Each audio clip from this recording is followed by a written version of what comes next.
can simply pick them out as it goes, and it seems like the Protoss units actually have a disadvantage. And whoa, that was pretty one-sided, I must say.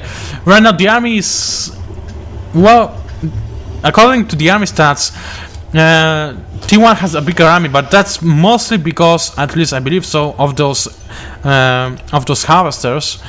That's 21 to 5, a huge difference that is not going to be so huge if you count the high yield mineral. But there are some reinforcements from the Protoss, and wow, he's really trying his best to destroy this base, but those Zealots have no chance whatsoever against those Marauders. They are going to eat them for breakfast like little kittens. And now there's a single mule just showing how boss it is.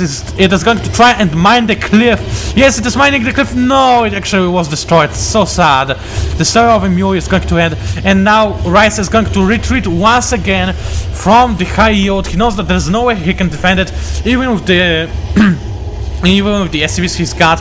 And now that's the move he's trying to do, is he's not letting them go over here. He's not allowing them to to allow the enemy to see that he's got a base over there. He's probably going to try and lure the opponent. A big mistake by T1. He really should have this observer in position. And oh man, what is happening? Whatever. And as you can see, the army from TT1 is really kind of small as of now, because there's only a couple of 3 Marines, 2 Marauders, not a lot if we consider the much bigger army from the Protoss. And now it is simply going to let this facility burn. Oh, I so love this, to see the Terran buildings burn. This is so entertaining to watch. I mean, really, who does not like burning Terran units, buildings, being forced to explode by themselves simply because that's their fate? Especially on an incineration zone. I mean, it really fits the planet. Now this sentry really tries to be the boss and finish off this factory, but it is going to commit a suicide. There's no other option for that. And wow, I'm really unsure how this goes on. I mean, in my opinion, T1 has a huge advantage because he's got his cybernetics go back, he's got his warp gate. He's going to lose those 2 structures soon. But it doesn't really matter, as he's got a huge income, he's got a fully functional base, and he's got a bigger army. While the opponent, he's desperately trying to reconstruct what he has, and he's also trying to summon some mules on both of his bases, and he's just so desperate to gain some more minerals, and those mules are really what is keeping him in the game. Look at the harvester difference, and right now one of the mules died. No, it did not. So I guess it, but still, 7 to 27, and he's really a little bit behind. That's how powerful the mules are.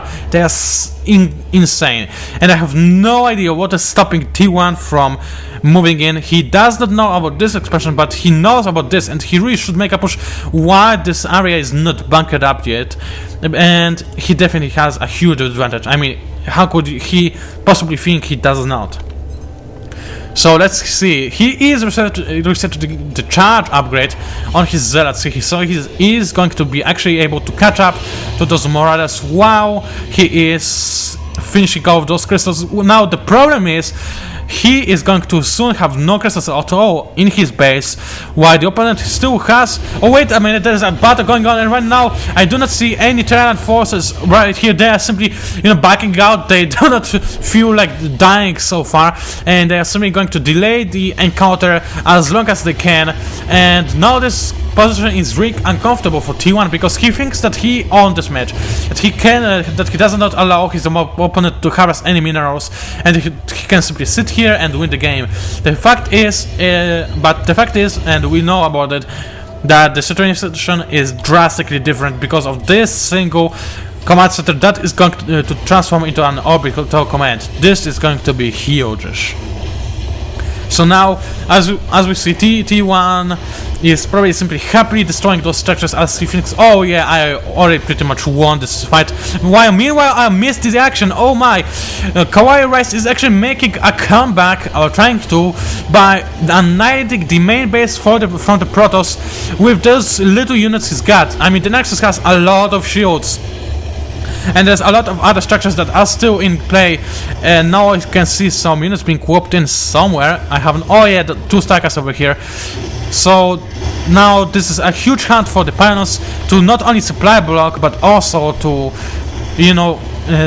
disable all those structures, and I'm really curious where is the army for sorry, for TT1. There it goes. It is going to scare off the turrets, but this is the power of the medevac. They are simply going to run away, and there's nothing that could stop them, because they can simply be repaired by the SCVs, and they can heal the infantry just like that. Now those sellers are simply going to have a breakfast from those SCVs. Those pure guys think that they chose a bad day to quit smoking. Well, too bad for you guys. Actually, probably they never did quit smoking, and now this observer finally is trying to follow those medevacs to see where they are at. But what TT1 needs is desperately to scout this area. If he can do this, then he pretty much won the game. He simply has to split his forces over the map to protect his PANCZASU, because really, he's got such a huge... Oh! One of the medevacs has actually been destroyed, a huge blow for the Rise, and now... well, at least he forced to, cancel that Nidus Swarm. Excuse me, what Nidus Swarm? The Nexus, which was kind of advantage, but he's really in bad shape. The only thing he can save him is this hidden base. I mean, it is not bad. There's a couple of barracks over here. One of them, I have no idea where it is placed, directly on the mineral line. I guess it's just there, so it makes the SCV day a little bit longer, and they have to work more for the same amount of money. So that's how sadistic Rise is. But whatever. Now he's also pretending like he's simply going to hide all his structures and units. He's, acting like, oh yeah, I'm just going to delay this match, that's how cool or uncool I am. While his real plan is simply to out-macro his opponent.